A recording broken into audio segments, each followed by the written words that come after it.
That was a very disappointing end to the season. Hello, my name is Alex Does F1 Stuff and welcome to a speed review for round number 17 for the Abu Dhabi Grand Prix around the Yas Marina circuit.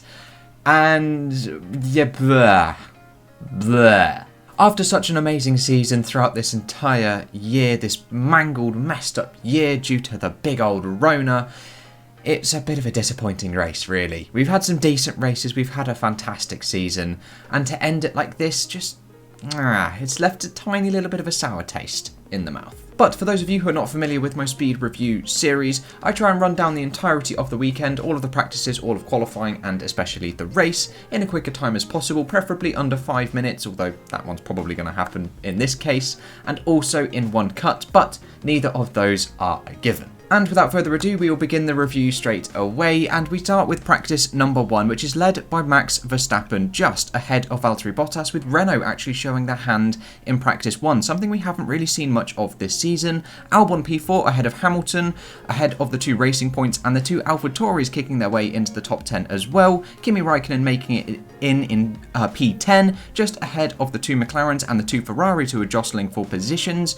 ahead of the 2 Williams and the 2 Haas cars, who find themselves at the back. And then practice 2 is much the same, although it is the 2 Mercedes who take their turn at the top ahead of the 2 Red Bulls, with Norris now the best of the rest, with Renault still continuing their decent pace. Racing Point are still mediocre so far, P7 and P10. AlphaTauri have slipped further back, but Sainz is still outside of the top 10, along with the 2 Alfa Romeos, Vettel, the 2 Haas cars, and the 2 Williams as well. And practice number 3, ahead of qualifying, Mercedes are down in P6 and P9, with Red Bull and Max Verstappen actually dominating this session ahead of qualifying, 5 tenths ahead of Albon, and Renault are amazingly P3 and P4, amazing chance for qualifying to leapfrog McLaren and Racing Point in the championship, with Racing Point again P7 and P10 are very mediocre practice sessions for them. AlphaTauri now battling with Ferraris, with Russell now ahead of the 2 Alfa Romeos and the 2 Haas cars. And with practice out of the way, we move on into qualifying, and it is actually Giovinazzi who makes it through into Q1 with a small scare from Renault, only just making it in P13 and P14. Unfortunately, out are Räikkönen, the 2 Haas cars, and the 2 Williams, with Russell maintaining his 100% record against Latifi at Williams. And as we make it into Q2, it is once again the 2 Mercedes leading the sessions. It's looking likely that it's going to be them for pole position, with the 2 Red Bulls in P3 and 4, and Norris a stellar P5 for McLaren ahead of Leclerc who makes it through, Stroll as well, Sainz in P8, and the 2 AlphaTauris have done an incredible job to get in once again. Unfortunately, out after a good showing in practice 3 are the 2 Renault cars, with Vettel P13, Giovinazzi P14, ahead of Perez, who didn't set a time but will start at the back due to an engine issue. And with that, we head into Q3, which is actually won by Max Verstappen. His first pole position of the year, Honda's first pole position of the year, and the first non-Mercedes powered pole position of the year. Valtteri Bottas is ahead of Lewis Hamilton, and Norris a mega P4. Albon P5 ahead of Carlos Sainz, with Kvyat getting ahead of Lance Stroll, which is going to be crucial for the Constructors' Championship for P3.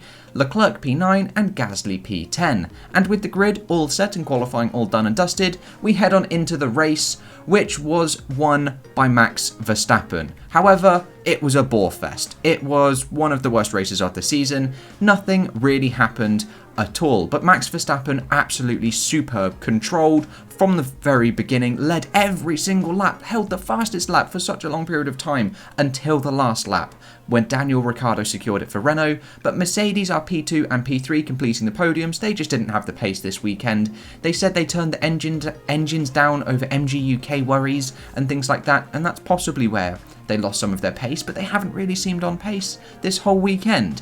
Albon gets a mega P4, closing in slightly on Lewis Hamilton right at the very end. McLaren, though, are a mega P5 and P6 and have done enough to secure third place in the Constructors' Championship, overhauling that 10-point deficit to Racing Point, with Lance Stroll only finishing P10, although there was a little investigation ongoing currently with Carlos Sainz for driving unnecessarily slowly in the pit lane. Then we have Renault, P7 and P9, an incredible performance from them after starting well outside of the top 10, so definitely to get both cars inside and scoring points. Mega performance. Gasly P8, Kvyat just outside of the points, but Racing Point had a doozy.